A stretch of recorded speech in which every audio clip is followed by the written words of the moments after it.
Pansus 48 DPRD Kota Banjar memberikan catatan strategis atas laporan keterangan pertanggungjawaban atau LKPJ Wali Kota tahun 2022. Namun DPRD merekomendasikan LKPJ ditetapkan sebagai keputusan DPRD. Wali Kota Banjar diminta segera menindaklanjuti LKPJ tersebut. DPRD Kota Banjar menggelar rapat paripurna dengan agenda penyampaian laporan hasil pembahasan panitia khusus 48 DPRD Kota Banjar terhadap LKPJ Wali Kota Banjar tahun 2022.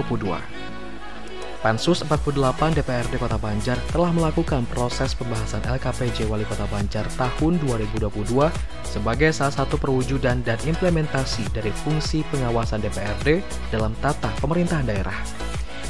Fungsi ini diatur dalam Undang-Undang Nomor 23 Tahun 2014 dan Peraturan Pemerintah Nomor 13 Tahun 2019 serta Peraturan Dalam Negeri Nomor 18 Tahun 2020. Sesuai Peraturan Pemerintah Nomor 13 Tahun 2019 tentang laporan dan evaluasi penyelenggara pemerintah daerah, ruang LKPJ meliputi hasil penyelenggaraan urusan pemerintahan yang menjadi kewenangan daerah yang dilaksanakan pemerintah daerah dan hasil pelaksanaan tugas pembantuan dan penugasan.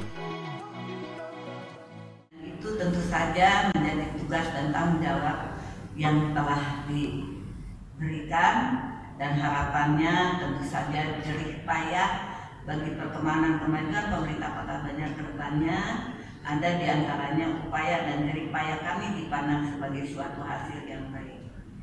Kami sadari bahwa saya dengan rekan Wakil Wali Kota tinggal 7 bulan kurang 7 hari. Mudah-mudahan ketertinggalan ini tadi perbaikan-perbaikan bisa kita kejar.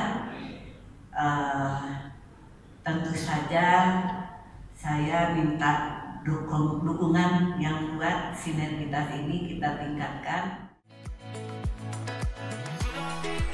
Pansus 48 DPRD merekomendasikan LKPJ tahun 2022 ditetapkan menjadi keputusan DPRD Kota Banjar.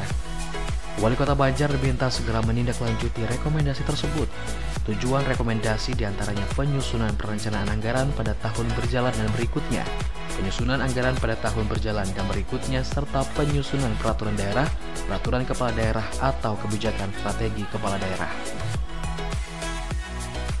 Beberapa catatan strategis Pansus 48 DPRD diantaranya secara umum, penilaian kelengkapan dan kelayakan dokumen LKPJ dari tahun semakin baik, perhitungan persentase realisasi kurang tepat dan hal lain, yakni tabel capaian memuat awal masa jabatan, sehingga dapat mengukur progres keberhasilan wali kota, mengingat tahun ini merupakan kepemimpinan terakhir wali dan wakil Kota Banjar.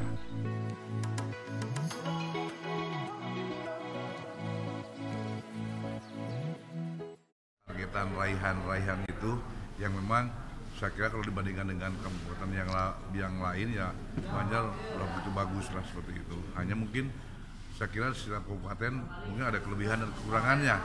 Hanya kalau dilihat dibandingkan dengan kabupaten yang lain, Banjar lebih bagus daripada yang kita laksanakan dan kita hadapi.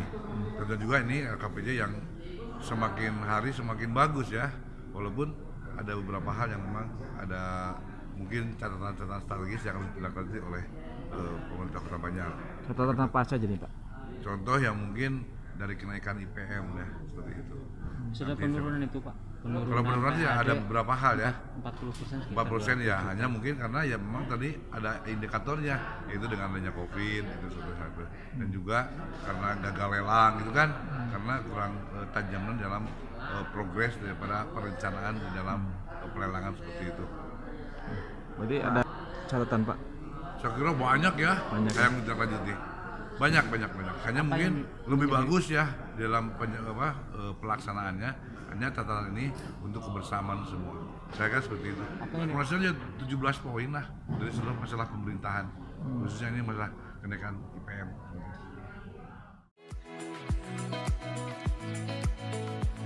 DPRD dan Pemkot Banjar berharap koordinasi dan komunikasi dalam penyelenggaraan pemerintahan daerah semakin meningkat, terutama fungsi perencanaan pembangunan daerah dimulai dari penyusunan rencana kerja pembangunan daerah atau RKPD. Dari Kota Banjar, Sukirman, Radar TV melaporkan.